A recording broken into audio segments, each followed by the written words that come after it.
और इसी बीच सीतापुर से बड़ी खबर आ रही है। आपको बता दें, सीतापुर जेल पहुंचे कांग्रेस नेता आचार्य प्रमोद कृष्णम। आजम खान से मुलाकात करने पहुंचे आचार्य प्रमोद कृष्णम। कल रविदास मेहरोत्रा भी गए थे आजम खान से मिलने के लिए। आजम खान से नहीं हो पाई थी मुलाकात, क्योंकि बताया ये गया था, जेल प्रशासन की तरफ से ये बताया गया था कि आजम खान की तबीयत ठीक नहीं है और वो सो रहे हैं। आपको बता दें, आज कांग्रेस नेता आचार्य प्रमोद कृष्णम सीतापुर जेल पहुंचे हुए हैं।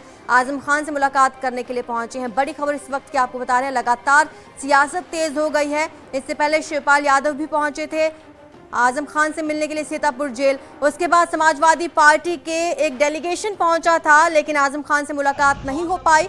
और इसी बीच बड़ी खबर अब ये है कि कांग्रेस के नेता भी पहुंचे हैं आजम खान से मिलने के लिए। आपको बता दें, आचार्य प्रमोद कृष्णम सीतापुर जेल पहुंचे। एक्सक्लूसिव तस्वीरें आप देखिए सीतापुर जेल के पास से, जहां पहुंचे हैं प्रमोद कृष्णम। आजम खान से मुलाकात करेंगे आज। आपको बता दें, इससे पहले समाजवादी पार्टी का डेलीगेशन भी पहुंचा था उनसे मिलने के लिए, लेकिन जेल प्रशासन की तरफ से ये कहा गया कि उनकी तबीयत खराब है, वो सो रहे हैं, और ऐसे में ये मुलाकात नहीं हो पाई थी। लेकिन इस वक्त की बड़ी खबर यह है कि कांग्रेस के नेता आचार्य प्रमोद कृष्णम सीतापुर जेल पहुंचे हैं। और देखने वाली बात होगी कि ये मुलाकात मुकम्मल हो पाती है या नहीं। लगातार अलग अलग पार्टियों के नेता पहुंच रहे हैं आजम खान से मिलने के लिए। सबसे पहले शिवपाल यादव पहुंचे, उसके बाद समाजवादी पार्टी की तरफ से डेलीगेशन पहुंचा था, और अब खबर यह है कि कांग्रेस के नेता भी पहुंचे हैं आजम खान से मिलने के लिए। सीतापुर जेल के पास एक्सक्लूसिव तस्वीरें आपको दिखा रहे हैं। आचार्य प्रमोद कृष्णम पहुंचे हैं सीतापुर जेल आजम खान से मुलाकात के लिए, उनका हालचाल जानने के लिए। लगातार उनकी तबीयत भी खराब चल रही है और उनका हाल जानने के लिए पहुंचे हैं कांग्रेस के नेता। ज्यादा जानकारी हमारे संवाददाता संदीप मिश्रा हमें देंगे। संदीप, सियासत तेज हो गई है। समाजवादी पार्टी का डेलीगेशन जब मिलने के लिए पहुंचा तो जेल प्रशासन ने कहा उनकी तबीयत खराब है, नहीं मिल पाएंगे। आज अब कांग्रेस के नेता प्रमोद कृष्णम वहां पर पहुंचे हुए हैं, ये मुलाकात मुकम्मल हो पाएगी आज, क्या लगता है? जी बिल्कुल, आपका कहना बिल्कुल सही है कि जिस तरह से आजम खान से मिलने का जो दौर जारी है, उससे बिल्कुल साफ तौर पर जाहिर है कि जो है अब राजनीति जो है काफी गर्म होती जा रही है, क्योंकि 2024 का चुनाव भी पास आ गया है। ऐसे में जो आजम खान और समाजवादी पार्टी के बीच में जो दूरियां बनी हुई थी, उस दूरियों को अपने हर पार्टी उसको अपने पास लाना चाह रही है। इसी चीज लेकर जो है सबसे पहले शिवपाल यादव ने आजम खान से मुलाकात की थी। आजम खान से मुलाकात, शिवपाल और आजम खान की मुलाकात जो हुई थी वो करीब 1.5 घंटे चली थी। इस 1.5 घंटे को लेकर जो मुलाकात हुई थी उसमें से कई राजनीतिक मायने निकाले जा रहे थे। उसके बाद रविदास मेहरोत्रा आए थे मुलाकात करने के लिए आजम खान, लेकिन रविदास मेहरोत्रा बैरंग वापस चले गए, क्योंकि साथ उनसे जो है आजम खान ने मिलने से मना कर दिया था। हालांकि रविदास मेहरोत्रा जब बाहर निकले थे तो उन्होंने आजम खान की तबीयत खराब होने का हवाला दिया था और उसकी वजह से मुलाकात नहीं होने को बताया था। लेकिन आज जो आज या कांग्रेस के नेता जो है प्रमोद कृष्णम, वो प्रमोद कृष्णम जो है आजम खान से। संदीप, आपने विजुअल्स भी हमें दिखाया है, सीधी तस्वीरें हमने देखी सीतापुर जेल के पास से, जहां पर पहुंचे हैं प्रमोद कृष्णम आजम खान से मिलने के लिए। बहुत बहुत शुक्रिया आपका इस तमाम जानकारी के लिए। आज़ादी के अमृत महोत्सव के मौके पर सीएम योगी आदित्यनाथ पहुंचे हुए हैं और नवोन्वेषी कृषि पर आयोजित कार्यशाला में मुख्यमंत्री मौजूद हैं। आपको तस्वीरें दिखा रहे हैं। उत्तर प्रदेश देश की सबसे बड़ी आबादी का राज्य है, तो इसके पीछे कुछ कारण जरूर होंगे। इसका मतलब देश की प्राकृतिक खेती का सर्वाधिक, देश की उपजाऊ भूमि का सर्वाधिक भाग उत्तर प्रदेश के पास है। हमारे पास कुल 241 लाख हेक्टेयर भूमि है, जिसमें से हम लोग 165 लाख हेक्टेयर भूमि पर हम लोग खेती का काम करते हैं, जिसमें खरीफ और रबी दोनों का देखें तो इसमें 129 लाख हेक्टेयर क्षेत्रफल में हम लोग खरीफ और रबी दोनों प्रकार की फसलों को बोने का काम करते हैं। उसकी बुआई होती है, उसका उत्पादन होता है। और मुझे बताते हुए प्रसन्नता है कि 2019-2020-21 में उत्तर प्रदेश ने 619 लाख मीट्रिक टन से अधिक खाद्यान्न का रिकॉर्ड उत्पादन भी करके देश में सर्वाधिक खाद्यान्न उत्पादन करने वाले राज्य के रूप में अपने आप को स्थापित किया। ये जो कुछ भी हुआ है यह हमारे किसानों के परिश्रम और पुरुषार्थ का प्रतिफल है। आदरणीय प्रधानमंत्री जी के नेतृत्व में 2014 से किसानों की आमदनी को दोगुना करने के जिस लक्ष्य को लेकर के कार्य प्रारंभ हुआ, आज उसके बेहतर परिणाम हम सब के सामने हैं। और हम सब जानते हैं कि किसानों की आमदनी को दोगुना करने के पीछे जो सबसे महत्वपूर्ण बात है वो ये कि खेती की लागत कम हो और खेती की उत्पादन क्षमता को हम बढ़ा सकें। और मुझे लगता है कि इसमें सबसे महत्वपूर्ण जो पहलू है कि खेती में लागत कम हो और उत्पादन बढ़े, यह तभी संभव है जब हम प्राकृतिक संसाधनों के संरक्षण, पर्यावरण सुधार, मानव स्वास्थ्य के लिए समुचित पोषण के साथ साथ कृषकों की आय में भी वृद्धि करने में हम सफल हों। और अगर इन सभी का रास्ता कहीं से होकर के जाता है तो वह जिस बात पर अभी महत्वपूर्ण चर्चा का शुभारंभ आचार्य देवव्रत जी ने किया है, इसके अलावा कोई दूसरा चारा हम सब के सामने है नहीं। और ये सबसे बड़ा मंत्र है हमारे सामने, गौ आधारित खेती को बचा। गौ आधारित खेती यानी प्राकृतिक खेती ही इसका एकमात्र यानी यह एकमात्र कारण हम सब के सामने अब बचा है कि जिसके मार्ग का अनुसरण करते हुए हम इस लक्ष्य को प्राप्त कर सकते हैं। गौ आधारित यानी प्राकृतिक खेती का मतलब कम लागत और विष मुक्त खेती। हम सब जानते हैं मानव सभ्यता के आरंभ से ही गो और गोवंश यह मनुष्य की सबसे नजदीक की हितचिंतक मानी गई है। आज भी हमारी ग्रामीण क्षेत्र की अर्थव्यवस्था का मूल मंत्र गोवंश है। खेती में मशीनीकरण के साथ साथ यह बात भी समझ में आने लगी है कि हमारे जो छोटे किसान हैं उनके लिए बैल न केवल किफायती बल्कि उनके संरक्षक भी हैं। प्रदेश में गौ आधारित प्राकृतिक खेती के क्रियान्वयन से न केवल हमारे किसान को कम लागत में अच्छा उत्पादन प्राप्त हो सकता है बल्कि स्वास्थ्य के साथ साथ गो संरक्षण का कार्य भी हम इसके माध्यम से करने में सफल हो सकते हैं। इसके माध्यम से गोबर और गौमूत्र के विभिन्न प्रयोग से प्रदेश की मृदा संरचना में भी सुधार कर जीवाश्म कार्बन में बढ़ोतरी सुनिश्चित की जा सकती है और एक बड़े पैमाने पर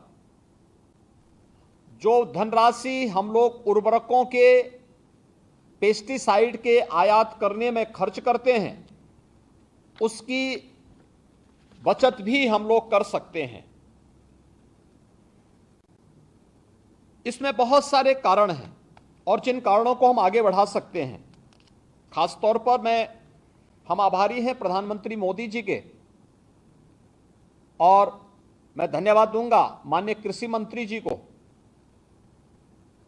कि यूनियन बजट में भी प्राकृतिक खेती के लिए स्थान दिया गया है।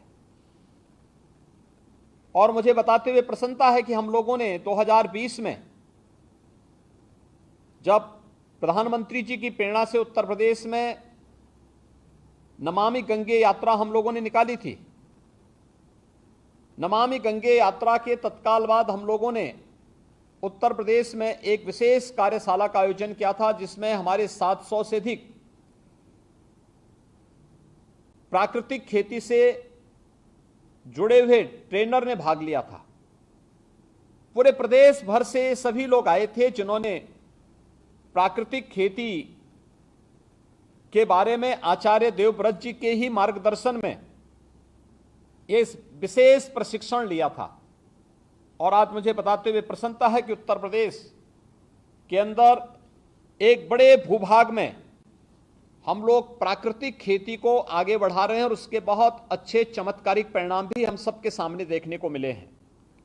और खासतौर पर नमामि गंगे एवं परंपरागत कृषि विकास योजना के अंतर्गत विगत 3 वर्ष के अंदर प्रदेश के अंदर पहले चरण में हम लोगों ने जैविक खेती को आगे बढ़ावा दिया और 2020 के बाद से प्राकृतिक खेती को हम लोगों ने अपना करके इस क्षेत्र में अनेक हम लोगों ने नवाचार भी किए हैं।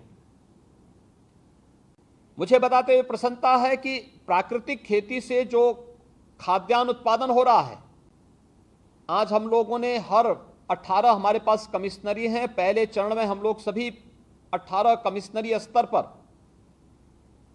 उसके लिए टेस्टिंग लैब स्थापित करने की कार्रवाई और हर एक मंडी में इससे उत्पन्न होने वाले खाद्यान्न के लिए भी अलग से व्यवस्था बना करके उसकी व्यवस्थित मार्केटिंग और किसान भाइयों को उसका उचित दाम मिल सके, इस कार्य को भी हम लोगों ने आगे बढ़ाना प्रारंभ किया। 2020 में जब प्रदेश में नमामि गंगे यात्रा हम लोगों ने यहां पर आयोजित की थी, उस समय यह तय हुआ था कि गंगा, यमुना, सरयू जैसी पवित्र नदियों के दोनों तटों पर 5-5 किलोमीटर के दायरे को ध्यान में रख करके हम लोग किसानों को वहां पर औद्यानिक फसल या खेती के लिए जो भी वह कार्यक्रम करेंगे, अगले 3 वर्ष तक हम उन्हें कुछ सब्सिडी दे करके प्राकृतिक खेती को व्यवस्थित रूप से आगे बढ़ाने के लिए प्रोत्साहन देंगे। और मुझे बताते हुए प्रसन्नता है कि आज उत्तर प्रदेश में एक बड़ा भूभाग ऐसा है जहां पर प्राकृतिक खेती के प्रति यहां पर लाखों किसानों ने एक रुचि बढ़ाई है और वहां उसके माध्यम से अच्छा उत्पादन ले रहे हैं। जो बात आचार्य देवव्रत जी ने कही कि हमें केवल जो हम खेती जिसमें हम उर्वरक, रसायन और पेस्टिसाइड अब तक छिड़कते रहे हैं, इससे तो हमें मुक्त करना ही है, लेकिन अभी भी जो थोड़ी बहुत भ्रम की सी स्थिति है कि जैविक खेती को ही लोग प्राकृतिक खेती मान रहे हैं। इस जैविक खेती और प्राकृतिक खेती के विभेद को भी हमें जनता के सामने, किसान भाइयों के सामने बहुत स्पष्ट रूप से रखना पड़ेगा। स्वाभाविक रूप से जैविक खेती की जब हम बात करते हैं तो यह बात अक्सर आती है कि साहब इसमें एक चक्र होता है, उस चक्र को पूरा करने के बाद ही यह खेती अपनी पूर्व की स्थिति में आ पाएगी। और स्वाभाविक रूप से किसान जिसके पास, जो लघु किसान है, सीमांत किसान है, उसके पास इतना धैर्य नहीं हो सकता कि वह इतने दिनों तक इंतजार कर सके। स्वाभाविक रूप से वह उस दिशा में आना उसके लिए चुनौतीपूर्ण है, कठिन है। लेकिन प्राकृतिक खेती में ऐसा नहीं है। प्राकृतिक खेती में एक किसान के घर में पैदा होने वाले जो भी उत्पाद हैं उनका उपयोग करते हुए गौ आधारित खेती के माध्यम से हम लोग पहले वर्ष में ही अच्छी आमदनी ले सकते हैं। और यह उन सभी किसान भाइयों के माध्यम से जिन्होंने इस प्राकृतिक खेती को अपनाया है, उस खेती के माध्यम से हम इन कार्यों, इस प्रकार के सफल प्रयोग को आसानी से देख सकते हैं। और उसके बारे में हमें बहुत विस्तार से इस कार्यक्रम को आगे बढ़ाने की आवश्यकता है, जिस पर हम लोगों को विशेष रूप से कार्यक्रम भी हम लोग प्रदेश में वर्तमान में चला रहे हैं। हम लोगों ने अब तक 1038 ग्राम पंचायतों के हमारे अलग अलग कार्यक्रम, प्रशिक्षण के कार्यक्रम भी इस पर आयोजित हुए हैं और 56,000 से अधिक कृषकों को हम लोगों ने अभी इस दिशा में व्यवस्थित रूप से प्रशिक्षित भी किया है। और मुझे बताते हुए प्रसन्नता है कि जब 16 दिसंबर 2021 को आदरणीय प्रधानमंत्री जी ने प्राकृतिक खेती पर एक वर्चुअल संवाद किया था, तो उस समय उत्तर प्रदेश के 1055 कृषकों समेत प्रदेश के सभी 825 विकास खंडों में 1,65,000 हमारा किसान भाई इस प्राकृतिक खेती के साथ सीधे सीधे जुड़ा हुआ दिखाई दिया था। प्रदेश के अंदर इस अनेक ऐसे कार्यक्रम वर्तमान में राज्य सरकार चला रही है, जिसमें उन प्रगतिशील किसानों को जो प्राकृतिक खेती के माध्यम से जिन्होंने अपनी आमदनी को लागत को कम करके आमदनी को कई गुना बढ़ाया है, उन्हें हम समय समय पर यहां पर सम्मानित भी करते हैं। प्रदेश के अंदर वर्तमान में हमारे कई किसान ऐसे हैं जो प्राकृतिक खेती के साथ जुड़ करके इस अभियान को और धरती माता को जहर से मुक्त यानी विष से मुक्त करने के इस अभियान के साक्षी बन रहे हैं। मुझे बताते हुए प्रसन्नता है कि उत्तर प्रदेश में 5 हमारे पास कृषि विश्वविद्यालय हैं, 89 कृषि विज्ञान केंद्र हैं और 10 हमारे पास एग्रो क्लाइमेटिक जोन हैं, जिसके माध्यम से हम लोग प्रदेश में प्राकृतिक खेती को बढ़ावा देने के लिए और उसके प्रचार प्रसार में जिनका योगदान हम लोग ले रहे हैं। इसी प्रकार प्रदेश में केंद्र पोषित भारतीय प्राकृतिक कृषि पद्धति के अंतर्गत भी 35 जनपदों के लिए 38,670 हेक्टेयर क्षेत्रफल में 82 करोड़ 83 लाख रुपए की लागत की कार्ययोजना भी हम लोगों ने वर्तमान में यहां पर भारत सरकार द्वारा स्वीकृति की गई है और जिसे हम वर्तमान में क्रियान्वित कर रहे हैं। नमामि गंगे योजना के अंतर्गत भी हम लोगों ने प्रदेश के इन 27 जनपदों के गंगा के तटवर्ती जो जनपद हैं, उन जनपदों के 10 किलोमीटर की परिधि के अंदर भी प्राकृतिक खेती और औद्यानिक खेती, कृषि वानिकी को सम्मिलित करते हुए 2 लाख से अधिक किसानों को इसके साथ जोड़ने के एक बड़े अभियान को अपने साथ लेकर के हम इस कार्यक्रम को आगे बढ़ा रहे हैं। और बुंदेलखंड जो क्षेत्र उत्तर प्रदेश का है, हमारे 7 जनपद इसके अंदर आते हैं। यहां पर विशेष रूप से प्राकृतिक खेती को बढ़ावा देने के लिए राज्य सरकार अपने स्तर पर एक विशेष प्रयास प्रारंभ कर रही है और इसी प्रकार से हम लोगों ने इन यानी प्राकृतिक खेती को आगे बढ़ाने की दिशा में प्रदेश सरकार ने जो अभियान प्रारंभ किए हैं, इस दिशा में मेरे नीति आयोग को और माननीय कृषि मंत्री जी को कुछ सुझाव भी थे। एक, राज्य सरकार द्वारा कृषि विश्वविद्यालय व कृषि विज्ञान केंद्रों में शोध एवं प्रशिक्षण हेतु प्रदर्शन के कार्यक्रम प्रारंभ जो हमें करने थे वो हमारे प्रारंभ हो चुके हैं। इसे और प्रभावी बनाने के लिए उचित होगा कि इस कार्य को आईसीआर की देखरेख में कृषि विश्वविद्यालय व कृषि विज्ञान केंद्रों के साथ साथ आईसीआर के संस्थानों द्वारा भी संचालित किया जाए।